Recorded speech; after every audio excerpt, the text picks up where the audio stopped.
Welcome back, everyone. Picking up in the Book of Helaman today, and it's going to be good. things are about to get really interesting.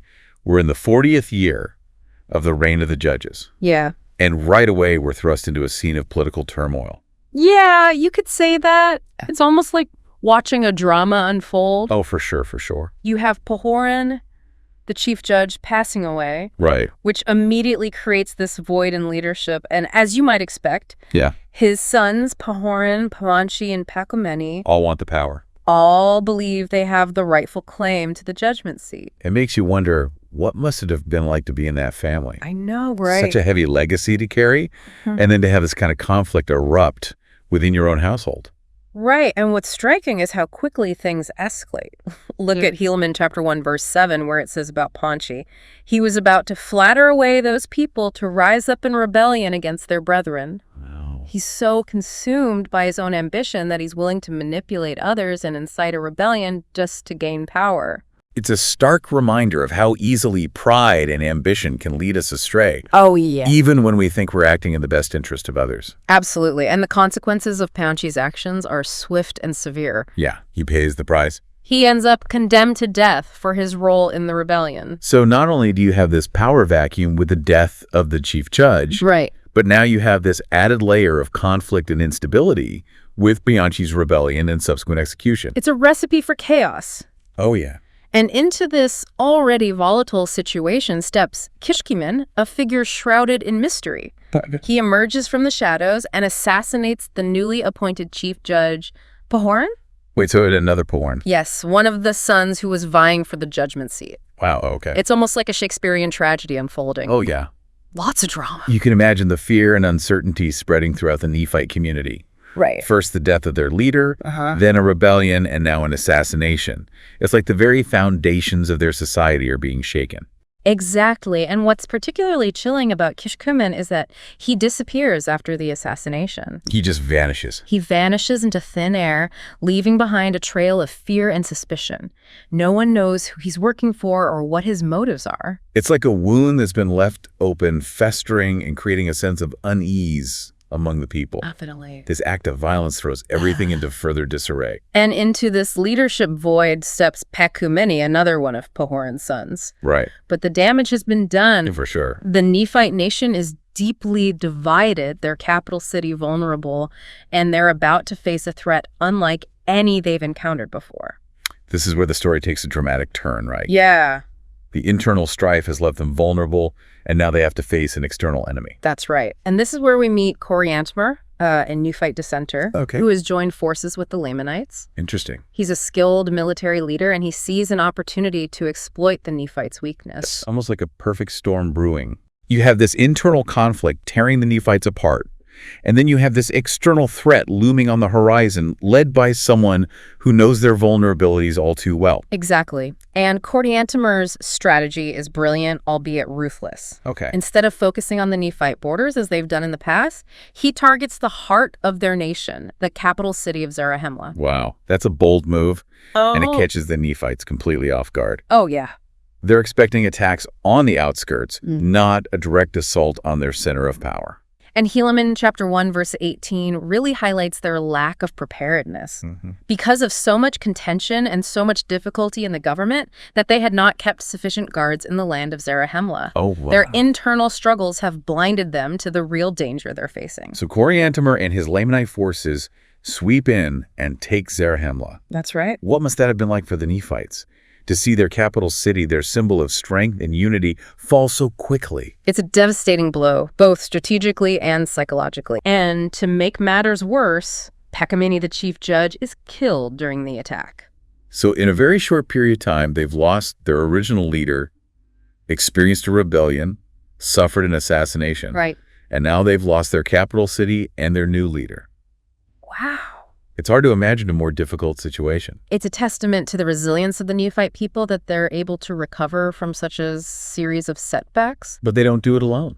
No, they don't. This is where Moronihah steps onto the stage of history. Here he comes. He's the one who's going to rally the Nephites and lead them back from the brink right. Moronha is described as a brilliant military strategist, but he's also a man of deep faith and unwavering integrity. He's the total package. He embodies the qualities of leadership that the Nephites so desperately need at this moment. So how does he approach this seemingly impossible task? Well, it's tough. They've lost their capital, their leader.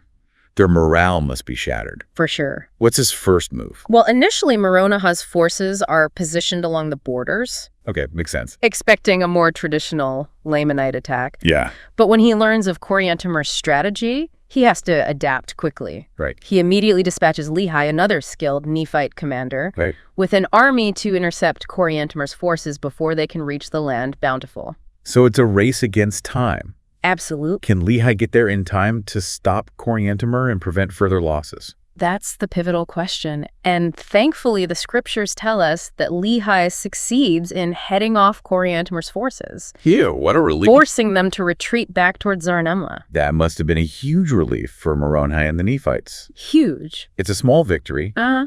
but it's a sign that they can still resist, that they're not completely defeated. Exactly. And it marks a turning point in the conflict. Yeah. Moronihah, now, with his forces repositioned, pursues the retreating Lamanites. Right. And they clash in a battle that's described as exceedingly bloody. That phrase, exceedingly bloody, really underscores the intensity of this fight. It's a reminder of the human cost of war, the sacrifices made on both sides. It is. And the outcome of this battle is decisive. Right. Coriantumr himself is killed, along with many others.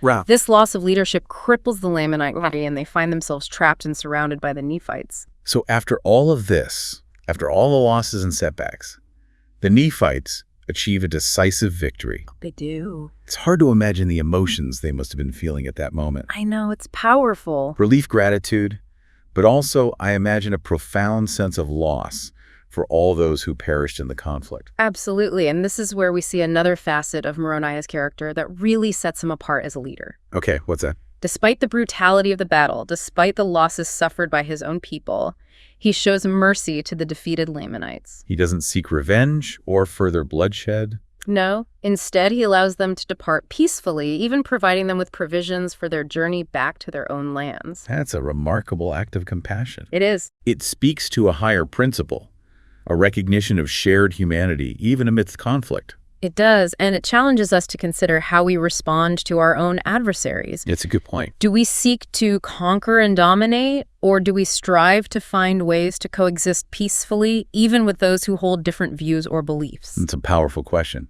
and one that's particularly relevant in our own world today, Totally. where division and conflict seem to be on the rise. It is, and perhaps the story of Moronihah and the Nephites can offer us some guidance as we navigate these challenging times. So what can we learn from all of this? What's the key takeaway message for us as we reflect on the events in the Book of Helaman? Well, I think one of the most striking lessons is the danger of disunity. The Nephites, when they were divided by internal strife, they became incredibly vulnerable.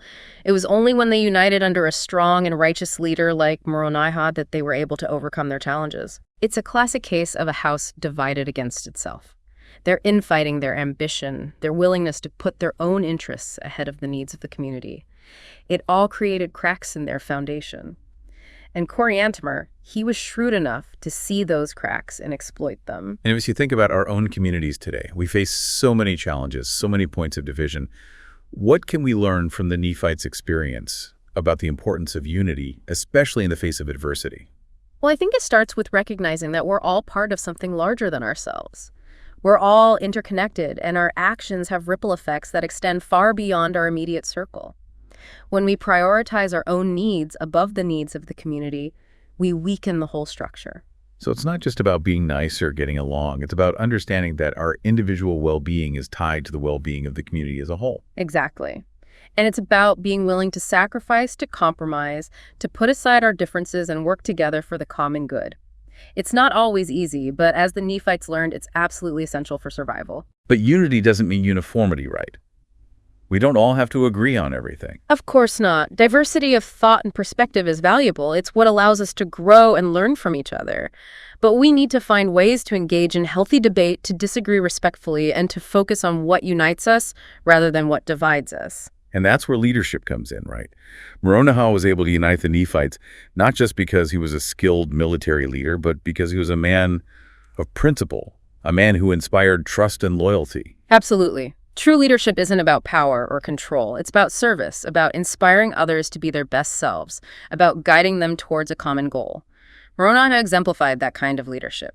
He was strong and decisive, but he was also compassionate and merciful. He understood the importance of forgiveness and reconciliation. So it's a reminder that leadership isn't just about winning battles or achieving specific outcomes. It's about building strong communities, about fostering a spirit of unity and cooperation, about creating a culture of respect and understanding. Precisely. And those are qualities that we need in our leaders today more than ever. We need leaders who can bridge divides, who can inspire hope, who can remind us of our shared humanity and our common purpose. It's a powerful message, and one that resonates deeply with the challenges we face in our own time. It does. And perhaps the story of the Nephites, their struggles and their triumphs, can serve as a source of inspiration and guidance as we navigate our own journey towards a more just and compassionate world. Thanks for joining us for this discussion. We hope you found it insightful. And be sure to subscribe for more.